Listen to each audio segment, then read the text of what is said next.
Study in Singapore, Mauritius. Easy entry to Canada, UK, Europe, Australia, New Zealand. For admission contact 7904-710-512. முதலமைச்சர் மற்றும் விளையாட்டுத்துறை அமைச்சர் குடும்பத்தைச் சேர்ந்தவர்கள் எல்லாம் இதிலே தொடரும் இருப்பதாக மக்கள் சந்தேகிக்கப்படுகிறார்கள். திரு முதலமைச்சர் திரு ஸ்டாலின் அவர்களும் திரு விளையாட்டுத்துறை அமைச்சர்களும் தங்கள் பதவியை ராஜினாமா செய்ய வேண்டும் என்று மக்கள் எதிர்பார்க்கிறார்கள். இந்த போதைப் பொருள் விற்பனை செய்கின்ற ஜாபர் சாதிக் போன்ற மாபியாவிடம் இந்த அரசாங்கமும் சரி காவல்துறையும் சரி தொடர்பு இருப்பதாக மக்கள் சந்தேகப்படுகிறார். 2010 திமுக என்ன சொல்லுது? சட்டசபையில் திமுக ஒப்புதல் சிஏஏ சட்டத்தால் இந்திய முஸ்லிம்களுக்கு பாதிப்பில்லை. இதுக்கு என்ன பதில் சொல்ல போறாங்க? யார் ரெட்டை வேடம் போறாங்க? இங்க ஒரு பேச்சு பேசுறாங்க. அனைத்து ஊடக நண்பர்களுக்கும் பத்திரிகை நண்பர்களுக்கும் வணக்கம். இன்றைய தினம்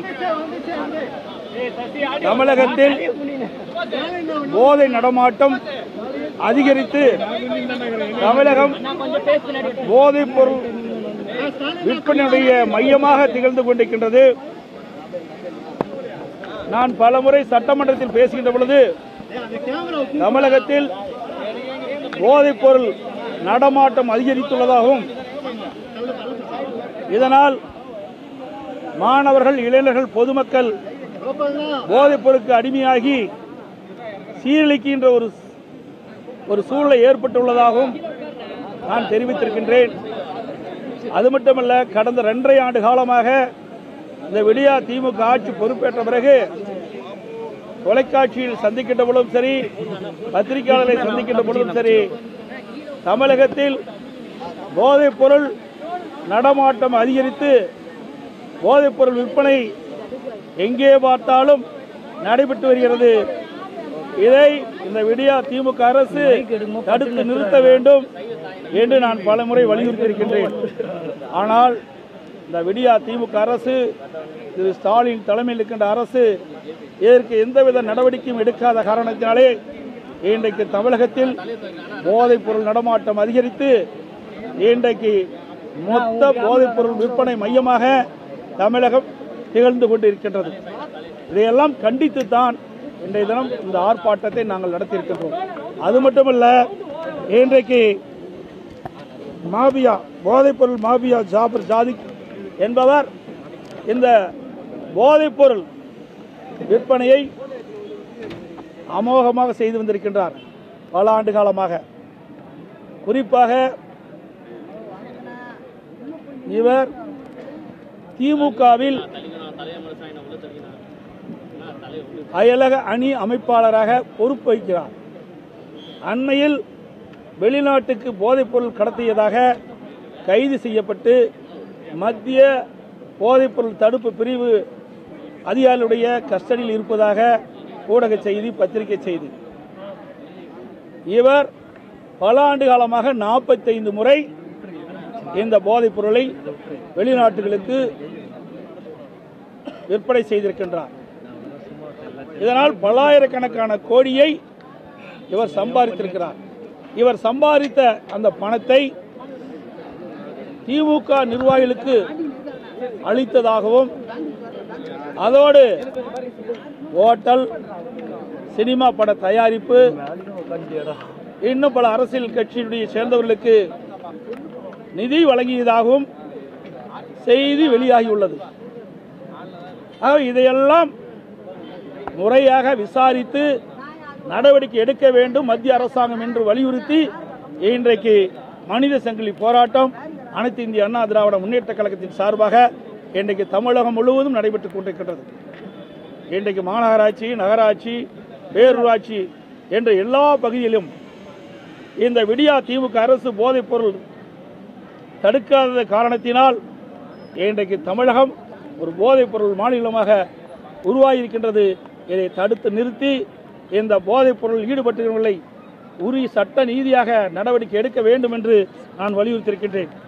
இன்றைய தினம் இந்த போதைப் பொருள் மாபியா ஜாபர் சாதிக் அவர்கள் பல்வேறு அரசியல் கட்சி தலைவரோடு தொடர்பு இருப்பதாக செய்தி வந்துள்ளன. குறிப்பாக உயர் போலீஸ் அதிகாரியிடத்திலும் ஒரு சான்றிதழை பெறுகிறார். அந்த புகைப்படம் வெளியாகியிருக்கிறது. அதோடு முதலமைச்சரிடத்தில் ஏதோ நிதி வழங்கப்படுவதாக புகைப்படம் வெளியாகியிருக்கிறது. அது மட்டுமல்லாமல் விளையாட்டுத்துறை அமைச்சர் அவரிடத்தில் சந்தித்து ஏதோ நிதி வழங்கப்பட்டதாக புகைப்படம் வெளியாகியிருக்கிறது. முதலமைச்சர் குடும்ப உறுப்பினர் ஒருவர் ஒரு பட தயாரிப்பிலே இயக்குநராக இருப்பதாகவும் செய்தி வெளியாகியுள்ளது. ஆகவே இன்றைக்கு காவல்துறை இடத்திலும் நட்பாக பழகியிருக்கிறார். இன்றைக்கு முதலமைச்சர் குடும்பத்தோடும் தொடர்பு உடையதாக செய்திகள் வந்த வண்ணம் இருக்கின்றன. இதையெல்லாம் முறையாக மத்திய அரசாங்கம் விசாரித்து இதில் யார் தவறு இழைத்திருந்தாலும் அவர்கள் மீது கடுமையான நடவடிக்கை எடுக்க வேண்டும் என்று வலியுறுத்தி தான் இன்றைய தினம் மனித சங்கிலி போராட்டத்தை நாங்கள் நடத்தியிருக்கின்றோம். இந்த ஜாபர் சாதிக் என்பவர் 2019ஆம் ஆண்டு மலேசியாவுக்கு போதைப்பொருள் கடத்தியதாக கைது செய்யப்பட்டிருப்பதாக தகவல். அது மட்டுமல்ல, இவர்கள் மீது பல்வேறு வழக்குகள் பதிவு செய்யப்பட்டதாகவும் தகவல். இதையெல்லாம் காவல்துறை விசாரிக்காது இருப்பது வேடிக்கையாக இருக்கிறது.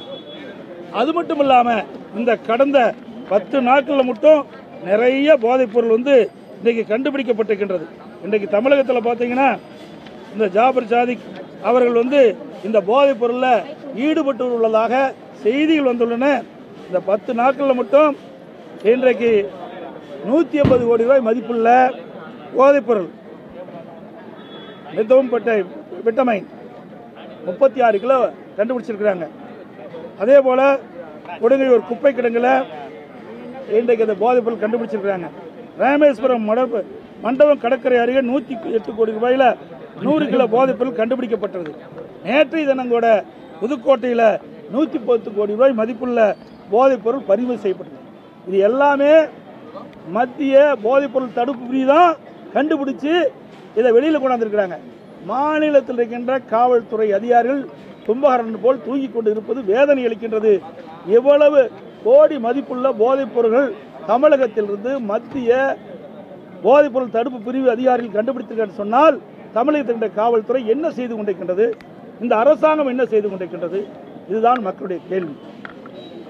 இதற்கெல்லாம் இன்றைய முதலமைச்சர் பதில் சொல்லியே ஆக வேண்டும்.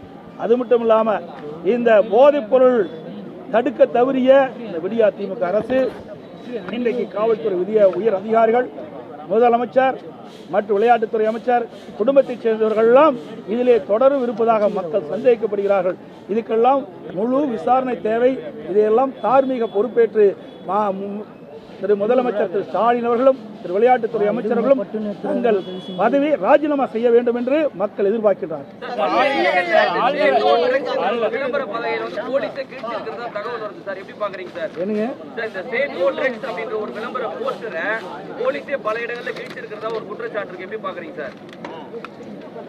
அதாவது வேணுமெனே திட்டமிட்டு இன்றைக்கு இந்த நாட்டு மக்களுக்கு இந்த செய்தி போய் சேர வேண்டும். அதற்காகத்தான் இந்த போஸ்டர்லாம் ஒட்டப்பட்டது. ஏண்டா இன்றைக்கு நாட்டு மக்கள் விழிப்போடு இருக்க வேண்டும். மேலும் மேலும் போதைப் பொருட்கள் தமிழகத்திலே கண்டுபிடிக்கப்படுகின்ற ஒரு சூழ்நிலை ஏற்பட்ட பொழுது மக்கள் அச்சப்படுகிறாங்க. இந்த அச்சத்தை போக்க வேண்டும் என்று சொன்னால் இப்படிப்பட்ட செய்திகள் மக்களிடத்திலே போய் சேர்ந்தால்தான் விழிப்புணர்வு ஏற்பட்டு இந்த போதைப் பொருளை கட்டுப்படுத்த முடியும். அதோட இந்த போதைப் பொருள் பழக்கத்துக்கு அடிமையானவர்கள், இளைஞர்கள், மாணவர்கள், பொதுமக்கள் இதுக்கு அடிமையாகின்ற பொழுதுதான் சட்ட ஒழுங்கு சீர்கெடுது. இந்த போதைப் பொருளுக்கு அடிமையானவர்கள், இதை பயன்படுத்துகின்றவர்கள் தாங்கள் என்ன செய்வதென்றே தெரியாமல் கொலை, கொள்ளை, பாலியல் வன்கொடுமை, திருட்டு போன்ற வழக்கு குற்றச்சம்பவங்களில் ஈடுபட்டு அவர்கள் சீரழியக்கூடிய காட்சி தமிழகத்திலே பார்க்கிறோம். இப்படிப்பட்ட நிலைமை மாற வேண்டும் என்பதுதான் மனித சங்கிலி போராட்டம். இந்த போஸ்டெல்லாம் நாங்கள் ஒட்டியிருக்கிறோம். கவர்னர் கூட பார்த்து அவர் கூட ஸ்டேட்மெண்ட் கொடுத்திருக்காரு. அதாவது இளைஞர்கள், குழந்தைகள் எல்லாம் பாதிக்கப்படுறாங்க. அதாவது நாங்கள் 2.5 ஆண்டு காலமாக 4 முறை மேதக ஆளுநரை சந்தித்து நாங்கள் தமிழகத்தில் நிலவுகின்ற சட்ட ஒழுங்கு சீர்குலை குறித்தும் தமிழகத்தில் போதைப்பொருள் நடமாட்டம் குறித்தும் நாங்கள் பெட்டிஷனாக கொடுத்துருக்கிறோம், விண்ணப்பமாக கொடுத்துருக்கிறோம். அதையெல்லாம் நாங்கள் சுட்டி காட்டணும், அரசாங்கத்துக்கும் நாங்கள் தெளிவுபடுத்தணும். ஆகவே இந்த அரசாங்கம் இந்த போதைப் பொருள் கட்டுப்படுத்துவதை தவறிவிட்டது. அதோட இந்த போதைப் பொருள் விற்பனை செய்கின்ற ஜாபர் சாதிக் போன்ற மாபியாவிடம் இந்த அரசாங்கமும் சரி, காவல்துறையும் சரி தொடர்பு இருப்பதாக மக்கள் சந்தேகப்படுகிறார்கள். இதையெல்லாம் விசாரிக்க வேண்டும் என்றுதான் மேதக ஆளுநருக்கு நாங்கள் மனு கொடுத்திருக்கோம். முதலமைச்சர் இவ்வளவு பிரச்சனை நடந்துட்டு இருக்குது. இன்றைக்கு போதைப் பொருள் நடமாட்டம் இன்றைக்கு தமிழகம் முழுவதும் மிகப்பெரிய அதிர்ச்சியை ஏற்படுத்தியிருக்கிறது. இந்தியாவிலேயே எங்கும் இல்லாத அளவிற்கு தமிழகத்தில் ஒரு அமைதி மாநிலமாக விளங்கிய இந்த மாநிலம் தற்போது போதைப் பொருள் நிறைந்த மாநிலமாக காட்சியளிக்கின்றது. அதற்கு முதலமைச்சர் அவர்களும் அல்லது விளையாட்டுத்துறை அமைச்சர் அவர்களும் சரியான பதில் இதுவரை மக்களுக்கு தெளிவுபடுத்தவில்லை. நேற்று நைட் ட்விட்டரில் கொடுத்துட்டு படிச்சு பார்த்துருக்கீங்க, எல்லா டிவிலையும் வந்துட்டு இல்லை. அனைத்து இந்திய அண்ணா திராவிட முன்னேற்ற கழகம் இது எதிர்க்கிறதாக தெளிவுபடுத்திட்டோம். ஏன்னா சிஏ எப்பவுமே நிலைப்பாடில் நாங்கள் தெளிவாக பேசியிருக்கிறோம். பாருங்க, எஸ்ஆர் பாலசுப்ரமணியம் நாடாளுமன்றத்தில் பேசியிருக்கிறாங்க. இந்த காப்பியெல்லாம் அங்கே இருக்குது. எஸ்ஆர் பாலசுப்ரமணியம் ஏற்கனவே நாங்கள் நாடாளுமன்றத்தில் பேசியிருக்கிறோம். எங்களுடைய கருத்தை அங்கே பதிவு செஞ்சிருக்கிறோம்.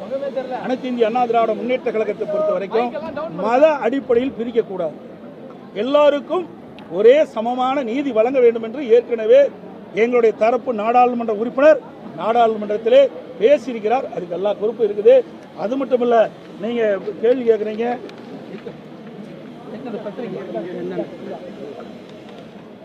நீங்கள் பார்த்தீங்கன்னா 2010 திமுக என்ன சொல்லுது?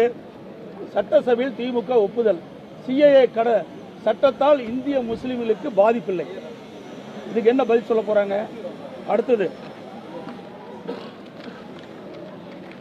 இன்றைக்கு இருக்கிற திமுக பொதுச் செயலால் குடியுரிமை திருத்த சட்டத்தால் திமுக எதிர்க்கவில்லை. ஹலோ எம்எஃப்இல் துரைமுருகன் பேச்சு. இதையெல்லாம் திராவிட முன்னேற்ற கழக நிலைமை அங்கே நாங்கள் தெளிவுபடுத்தியிருக்கிறோம். அனைத்து இந்திய அண்ணா திராவிட முன்னேற்ற கழகத்தை பொறுத்த வரைக்கும் நாடாளுமன்றத்தில் எங்களுடைய கருத்துக்களை பதிவு செஞ்சிருக்கிறோம். அது மட்டும் இல்ல, இது பாருங்க, சட்டமன்றத்தில் திமுக 2010 என்ன நிலைப்பாடு இருக்கு பாருங்க. அப்ப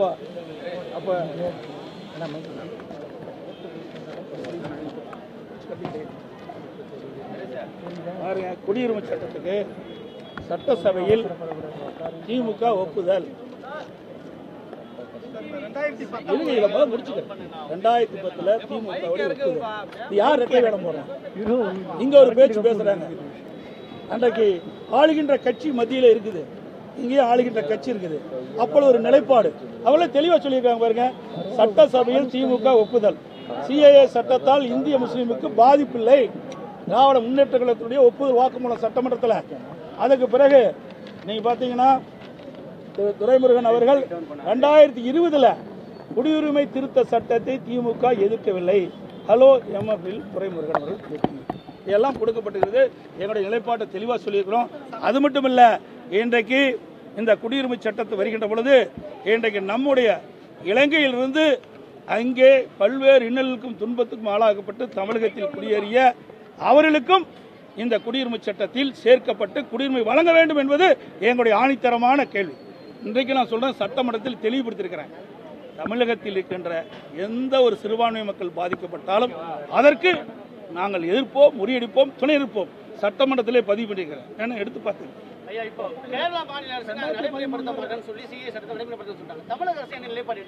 அது அவர்கள் தான் கேட்கணும். தமிழ்நாட்டிற்கு அரசாங்கம் தான் கேட்கணும். தானாமே எல்லாம் இங்கே தமிழகத்தை நம்ம அனைத்து இந்திய அண்ணா திராவிட முன்னேற்ற கழகத்தை பொறுத்த வரைக்கும் மதத்தை சார்ந்தோ சாதியை சார்ந்தோ எதுவுமே நிலைப்பாடு எடுக்கக்கூடாது.